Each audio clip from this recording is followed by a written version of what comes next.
5조. 나에게는 상대방의 질문에 답하지 않을 권리도 있고 질문에 대한 답을 모를 권리도 있다. 체계적인 교육을 받은 우리들은 대부분 질문을 받으면 반드시 대답을 해야 한다는 강박관념을 가지고 있다. 이러한 강박관념은 협상에서도 그대로 나타난다. 상대방이 질문을 하면 어떻게든 즉시 답을 주어야 한다고 생각한다. 그러나 상대방은 당신에게 답변을 강요할 권리가 없다. 사람을 죽인 살인범에게도 묵비권을 행사할 권리가 보장된다. 하물며 내가 불리해질지도 모를 사안에 대해서 대답하지 않을 권리가 있는 것은 당연하다.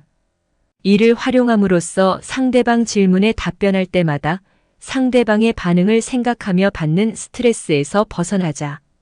사람들이 가장 하기 싫어하는 말 중 하나가 잘 모르겠는데요, 이다. 자신의 무지함이 드러나기 때문이다.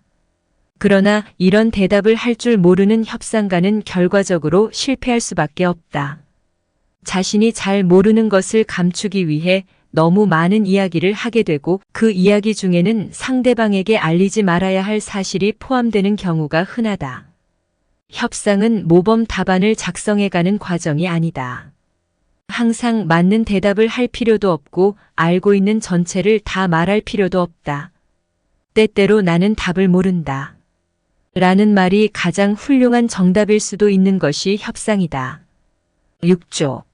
나에게는 나만의 의견을 가질 권리와 억지를 부릴 권리가 있다. 협상에서는 당신의 의견이 옳고 그름을 따지며 유무죄를 판단하는 배심원도 없고 당신의 의견이 얼마나 합리적인가를 평가하는 기준도 없다. 당신이 마음에 들지 않으면 아무 이유 없이 상대방의 의견을 받아들이지 않을 권리가 있다. 이와 마찬가지로 당신의 의견을 비논리적으로 전달할 수도 있으며 당신의 감정을 표현할 권리도 있다. 상대방의 제안이 아무리 합리적이고 옳아 보여도 거기에 동의할 필요가 없는 것이다. 사실 이 조항이 내가 가장 행사하지 못하는 권리이다. 항상 논리적으로 사고하고 합리적이면 설득당하도록 훈련받았기 때문에 상대방이 논리와 합리성을 앞세워 의견을 제시하면 참으로 거절하기가 어렵다. 그러나 다시 한번 생각하자. 때때로 내가 원하는 것을 얻어내기 위해서는 자신의 감정을 그대로 표현하는 것이 효과적일 때도 있다. 어떤 때는 논리보다 억지가 더 효과적일 때도 있다. 필요하다면 때때로 이 권리를 주장해야 한다. 7조. 나에게는 상대방으로부터 나쁜 사람이라는 소리를 들어도 괜찮을 권리가 있다. 모든 사람은 상대방에게 좋은 사람이라고 칭찬 듣기를 좋아한다. 그래서 나쁜 사람이라는 소리를 듣지 않기 위해 많은 것을 양보하기도 한다. 이것이 인간의 본성이기는 하지만 특별히 이런 성향이 강한 사람은 협상가로서 실패할 확률이 높다. 상대방은 당신의 이런 성향을 이용해 원하는 것을 쉽게 얻어낼 것이다. 협상은 본질적으로 갈등 속에서 진행될 수밖에 없다.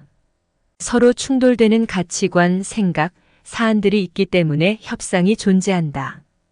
당신이 상대방에게 하는 요구는 서로 이해가 상충하는 것으로 상대방에게 달콤한 사랑의 연가처럼 들릴 수 없다. 협상을 통하여 무엇인가를 얻어내야 한다는 목적을 제대로 이루려면 아무리 고상하게 굴어도 협상 과정에서 상대방이 당신을 좋아하도록 만들기는 힘들 것이다. 협상은 인기 투표를 위한 유세 활동이 아니다. 8조.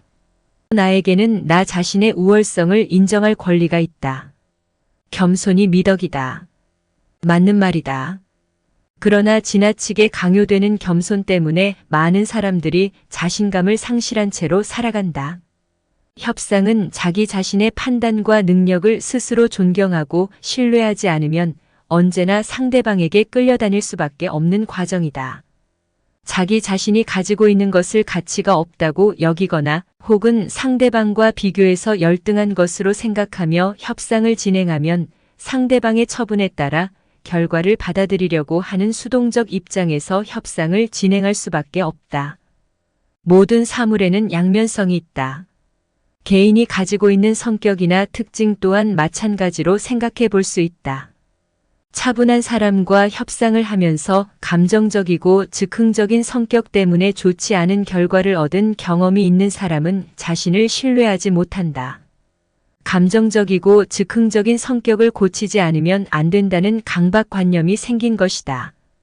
그러나 이같이 협상 실패의 원인을 자신이 가지고 있는 특성으로 돌리면서 반드시 밖으로부터 무엇인가 새 것을 배워야 한다고 생각하는 것은 너무 성급한 판단이다. 때에 따라서 합리적이고 차분하게 협상을 진행하는 것보다 감정적이고 즉흥적인 모습을 표현하는 것이 훨씬 효과적일 수도 있다.